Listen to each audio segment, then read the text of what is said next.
essas vítimas eram levadas à exaustão.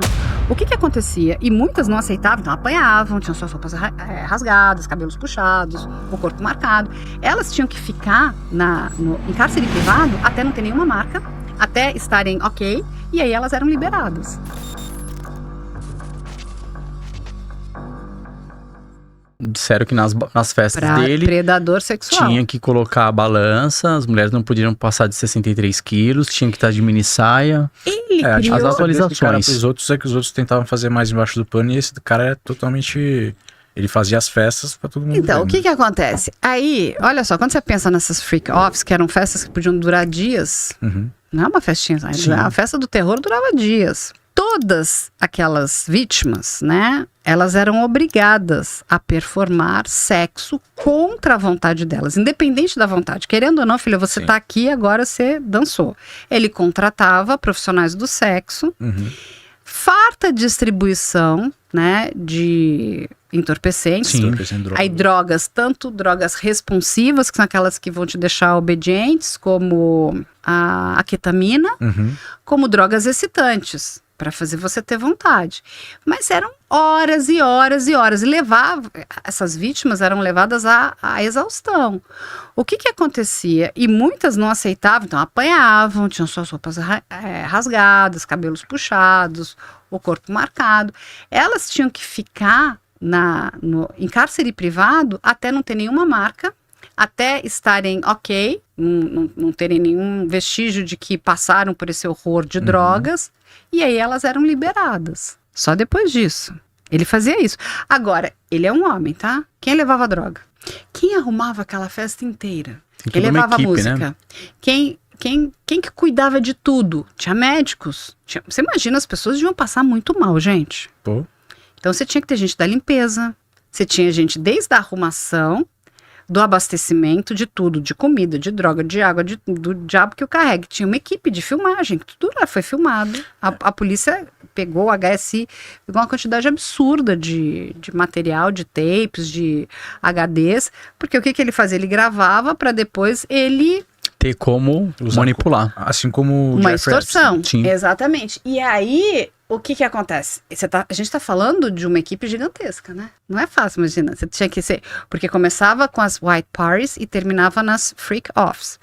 Muitos nomes que saíram na imprensa são pessoas que eram convidadas para as white parties, como Leonardo DiCaprio, Jay-Z, Beyoncé, o próprio Trump, Ashton Kutcher, todos eles. Eles faziam parte das freak-offs? Ainda não sabemos. Essa informação, o próprio District Attorney, que é o Ministério Público, né, a promotoria, ainda não divulgou, porque... Eles têm essa informação já? Eles têm tudo, absolutamente tudo. Lá nos Estados Unidos... Mas, desculpa te cortar, por que você acha que eles não divulgaram isso? Porque por causa dos nomes políticas Não, inclusive por questões do seguinte, lá nos Estados Unidos existe um tipo penal que se chama transação penal. Qualquer crime nos Estados Unidos pode ter uma transação penal. Aqui no Brasil, não. Somente crimes de pequeno potencial ofensivo. Uma calúnia, uma difamação, aí você faz uma transação penal. Você não faz transação penal com homicídio. Você não faz transação penal com estupro. Nada disso. Lá nos Estados Unidos você faz transação penal com homicídio e com crimes grandes e pequenos. E o que isso quer dizer? Quando você faz uma transação penal, significa que você se declara culpado, o teu advogado junto com a promotoria vão negociar uma pena que você vai ter que cumprir, o juiz vai bater o martelo e acabou. Você não vai a julgamento. E quando é feita a transação penal, todas as informações elas entram numa coisa chamada sigilo. Então, o que acontece? Se ele não aceitar uma transação penal, esse escritório da promotoria do sul de Nova York, dos 100% dos casos que ele atuou, 96% fizeram transação penal. Só 4 foram para júri. Provavelmente ele vai aceitar. Ou seja, o que acontece? Isso significa que você está salvando o dinheiro, inclusive, do contribuinte. Porque um júri nos Estados Unidos é caríssimo. Tanto para o Estado quanto para eles, tá? Para os dois lados. Tem que ter muita bala na agulha. Você vai se ferrar lá. Assim... o direito nos Estados Unidos é muito caro. É um outro tipo de lei, né? Então, o que acontece? Se ele não aceitar, será o júri do ano, talvez o júri da Imagina montar década. o júri de um julgamento desse. Você tá de Porque a brincadeira, gente né? vai ter nome de muita gente sendo exposta, não é? Com certeza. Mas até lá temos que aguardar. Se ele aceitar a transação penal, aí acabou. A gente não vai saber mais nada. Aí morre-se ali, fechou. O que acontece? Essas celebridades todas, como Jay-Z, Beyoncé, me perguntar, mas eles são amigos. Não tem? Jay-Z e Puff Daddy eram super parceiros. Sim, são Então, assim, vizinhos, inclusive. ele não saber de nada, bom, se a gente não tem prova, a gente não pode acusar, correto? Então, tem Correto. que aparecer essa prova. Aí as pessoas falam, mas a Rihanna foi traficada. Gente, ela é a vítima, não é? Seria a vítima. Quem tem que falar é ela. Ela falou? Não falou. Então, fica difícil, porque tudo é conjectura. Porque se a vítima não fala, não tem como Não a gente tem, afirmar, mas eu tenho certeza. Você não tem certeza de nada, só quem pode dizer é a vítima. Se a vítima falar, não, eu fui, ela vier a público e falar, isso aconteceu comigo, se você me perguntar, eles vão falar de jeito nenhum. Se não tem a vítima Mas perante a lei, não tem um criminoso, né? Mas qual A não ser que isso vá às vias de fato, sabe? Por que não vão falar? Porque a gente está falando de produtos caríssimos.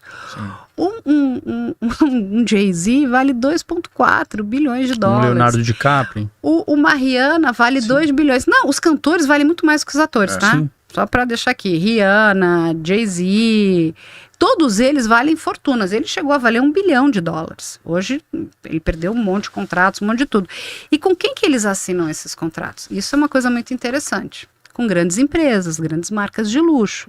Então, quando a gente para pensar, vamos pensar num Puff Daddy. Ele tem contrato assinado com Louis Vuitton. Quando a gente está falando do Louis Vuitton, a gente está falando do maior grupo, do maior conglomerado de mídia, dos homens mais ricos o do homem mais mundo. rico do mundo hoje em dia. Que é Bernard Arnault, que é o marido da Salma Hayek. Quando esses contratos são assinados, funciona da seguinte forma. Vai chegar lá a equipe de advogados de um e de outro. É lógico que eles vão fazer uma pequena devassa na sua vida, não acharam nada. Falaram, tá bom, ele é um cara legal, tipo, no sentido, vai me ajudar a vender muito produto, né? Tô querendo vender produto de luxo. Vão sentar e vai ter a primeira cláusula lá. Vão te fazer a seguinte pergunta. Olha, tem alguma coisa na sua vida que eu não sei? Pensar, mas que coisa? Algum escândalo? Você passou por alguma coisa... Aí você vai ter oportunidade de falar sim ou não. Se essas pessoas assinaram contratos com essas marcas, eu te garanto que a resposta foi não. Aí mais para baixo tem uma outra cláusula. Bom, então a gente vai estar assinando aqui um contrato, tu que é milionário, você vai ganhar muito dinheiro, eu também vou. Mas eu vou te pagar muito dinheiro. Daqui para frente, enquanto esse contrato estiver valendo, não tem escândalo, entendeu, bebê? Não tem escândalo. Se tiver escândalo, você vai ter que me ressarcir. Gente, e as ações cíveis nos Estados Unidos, assim, a criminal é para te ferrar, para te prender, e a cível é para te destruir financeiramente. E aí o seguinte, você acha mesmo que essas pessoas vão chegar, a Rihanna vai falar o seguinte, não, eu fui traficada. Oi? Acabou. Não, assim, não, e tipo assim, e numa boa, sabe? A marca, ela tem o direito, não, mas ela é vítima. Verdade. Ela é vítima, mas eles não querem saber, eles têm o direito de falar, não, mas eu não quero me meter nesse escândalo. Marca nenhuma gosta de escândalo, não é nem crime, não gosta de escândalo.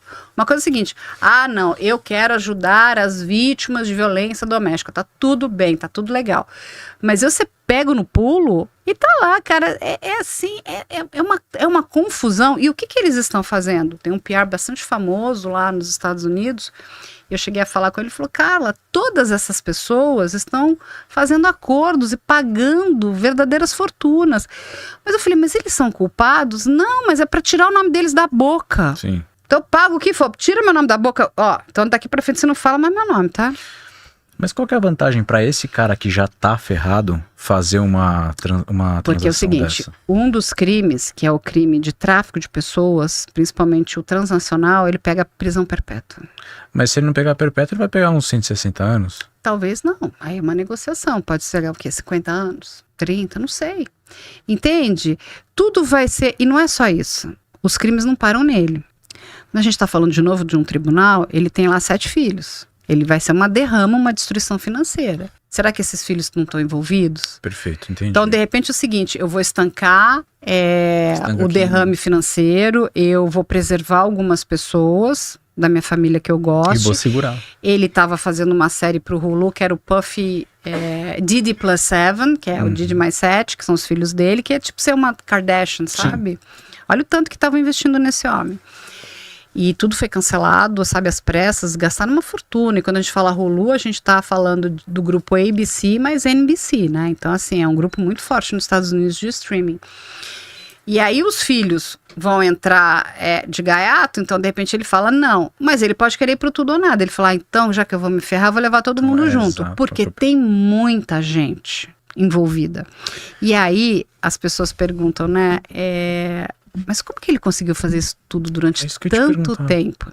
Porque nos Estados Unidos tem uma figura, tem até um livro, né, sobre isso. Isso é muito comum. Tem até uma série da HBO muito boa chamada Ray Donovan. Já assistiram? Não, essa eu não assisti, não. Vocês vão adorar. É com aquele ator que é o Liev Schreiber, aquele que faz o irmão do Wolverine. Sei. Ele faz o Ray Donovan. E é uma série muito corajosa, porque é a indústria falando da indústria, falando do lado podre da indústria. Que são os fixers. Toda grande celebridade do universo do entretenimento tem um fixer. Os fixers, eles vão atuar para duas grandes indústrias, da política e do entretenimento. O que o fixer faz? O que a palavra diz? Ele vai consertar os seus erros. Nessa série do Ray Donovan, que é muito interessante, é no primeiro ou no segundo episódio, eu não me lembro agora, que eu já vi ela há algum tempo, vai acontecer uma cena, né? O Ray Donovan é um fixer, e olha a história. Um músico está num hotel e a mulher do lado dele está morta. Aí ele vai ligar pro agente dele, o agente vai chamar o fixer é o Ray Donovan. Todo fixer tem os cleaners que vão limpar. O que ele vai fazer? Ele vai limpar a cena do crime. Ele vai pegar aquela mulher que morreu, vai jogar no outro canto, ela vai aparecer morta no outro canto, vai limpar todos os vestígios e o músico vai sair lindo pela porta da frente. O Michael Jackson teve um fixer durante muito tempo, que é o Anthony Pellicano. Esse cara foi preso. Tem um livro sobre a história dos fixers. Muito bom, vale a pena. Quem gostar, vale a pena comprar. Como que é o nome do livro? Chama Fixers. Perfeito. Tem na Amazon. Minha esposa já vai querer já. Ela adora isso. Aí, adora. o que acontece? A Já deve ter, pergunta que inclusive. vale muitos milhões de dólares é quem são os fixers do Puff Daddy? Porque ele deve ter vários. Muitas vezes o fixer trabalha dentro da unidade policial. Tem outros, ele pode trabalhar. Assim, gente. Eu tenho uma pergunta. O buraco lá é muito mais embaixo. Ali o negócio, se não rolar essa transação, transação o negócio penal. vai... Então, a pergunta que eu tenho do Puff Daddy é o seguinte. Nova York, ele tá num sistema penitenciário que tem uma vulnerabilidade altíssima. Não, Segundo informações. E aí, ele tem muita grana. Então, ele pode... Não, mas posso te dizer, ele tá o sistema prisional de Nova York é difícil, viu? Ali, assim, cara, é possível... Aí não vai pedir, é surreal aquilo ali. E como aconteceu? Ele tá na mesma prisão onde o Jeffrey Epstein se suicidou. Mas então, ele tem umas regalias já. Segundo informações. Isso daí vaza todo momento. Eu acho Você que tem sabe muita disso? mentira. Assim, ele reclama muito da comida, diz que a comida é horrível, mas ele queria o quê? Ele tava achando que ele ia comer nos restaurantes Não. 5 estrelas de Nova York. De forma Ele é alguma. muito desconectado da realidade. Ele esse cara queria não um precisa. chefe para cozinhar para ele, né? Tiveram alguns abusos, sim, em relação a ele, quando a promotoria começou a confiscar a correspondência entre ele e o advogado, isso não pode. E o juiz que hoje está cuidando da causa é um juiz muito interessante, porque ele foi discípulo daquela ministra do Supremo, que é a Ruth Ginsburg, que foi a mulher que vai falar dos direitos, né? É uma mulher incrível, ela morreu, infelizmente, de câncer.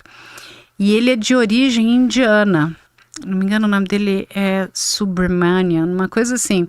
E ele é muito... Ele é muito ligado na questão de direitos humanos. Então, ele está muito preocupado com as vítimas, mas ele não aceita nenhum excesso da promotoria, entende? Perfeito. Então, tudo vai ter que ser muito perfeito. E lá dentro, imagina, tem 200 olhos em cima dele. Porque se esse cara aparece morto, aconteceu alguma coisa com ele, você já imaginou o escândalo que não vai ser, né? Bom, pessoal, gostou do vídeo? Então já se inscreve no canal e deixa o like para ajudar no nosso crescimento. E se quiser assistir a conversa completa, é só clicar no link que está na descrição.